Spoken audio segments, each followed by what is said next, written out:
Well, hello there, folks. Some of you might know what this is. I call it a check valve. So it's your city water connection, and in most campers it's the same place that you fill up your tank, your freshwater tank. Well, ours failed, and it wouldn't let any water into the camper because there's like a little plunger that is in there. I'm trying to just make it so you could see this better. It's that white part that sticks straight out. So what happened is that that other, I don't want to take it apart because we had a tough time, but that other white part that looks like a almost like a wing nut, that just slips on there and locks, and then behind that is like a cone-shaped spring. So it works like almost like a plunger. If we turn it around, you'll see there's like a rubber on the back. Oh, you know, we never checked to see if that rubber ring was on that. So it slides in and out down through here. Let me put a little light on that. It's just hard to have it be bright enough in here. So right inside here, ooh, doesn't want to show that, does it? There we go. That's the bottom of that thing that you see. And it works like a little plunger that opens and closes that valve, and then you have the rubber seal that has to be on there as well. So what we did is we took, there was two, this is a Winnebago. Some of them have 3 screws, this one only has 2. So there were 2 sheet metal screws in those holes. So we took those out, and then it made it so we could pull the thing out far enough from the wall, if you will, in the water bay. And then you could get to the back of it, and you could get at the fitting that was there. And we just used a set of channel locks. So we grabbed onto the fitting that goes onto these threads, and then we grabbed onto this part, and then we were able to unhook it. It was relatively easy. And then once it's in front of you, see, you could, if you're, I guess if you're have good enough dexterity, you could do it right in place. But it's a whole lot easier if you can lay it down. It's kind of funny because that plunger can go up and down, and you want that little white rod to be as close to the entrance of the hole because you can't get your fingers or needle nose or anything in there. So what we did is we set it on this top of this straw so that it couldn't go in the down position, and it had to hold it up towards the opening. And then once she did that, she took a set of needle nose from my Leatherman, and she grabbed onto that washer part that looks like a wing nut almost, and she was able to push that down. So what that does is it basically holds that spring onto that plunger, miniature plunger looking thing, and then we were able to put it together.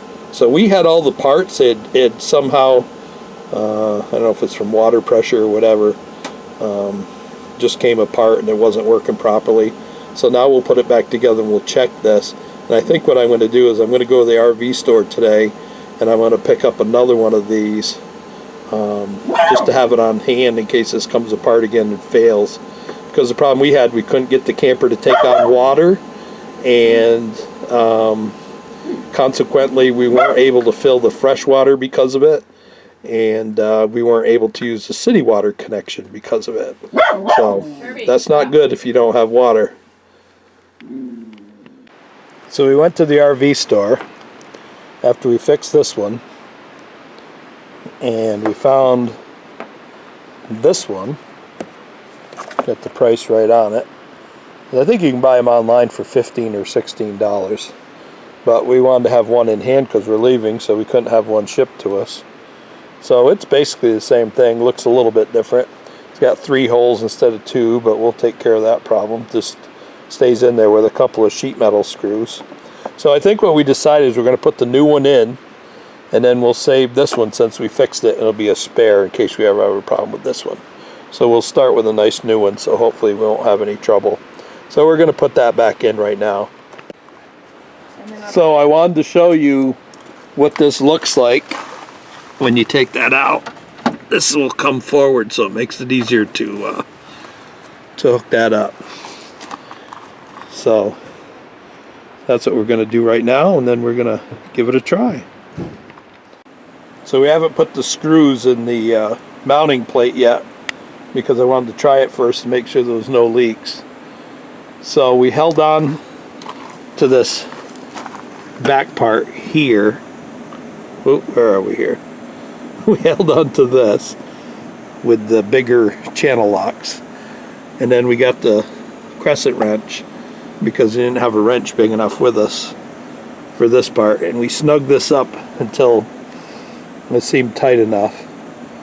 And then I put the water pressure regulator in between because it's really high pressure at this campground and I don't want to blow apart my plumbing. And then I tested it with the tank fill because I can hear it going right into my freshwater tank, and I want to take on some water anyway. So the only place that it seems to be dripping is right here, and that's no big deal. You could tighten that up, but I'm going to be unhooking it anyway. So the next thing is just get a couple of screws in there, and we should be good. And then we'll save that other one so that we have a spare. So you save yourself a lot of money, folks, even small stuff like this. From our RV place, if they had to make a house call, $200 or $300 I'll bet to replace that. And I got a work campers discount, and I think it was $22 for what I needed. And if you ordered online, you could even replace it cheaper. Okay, that's another action-packed episode of the Happy Wanderers.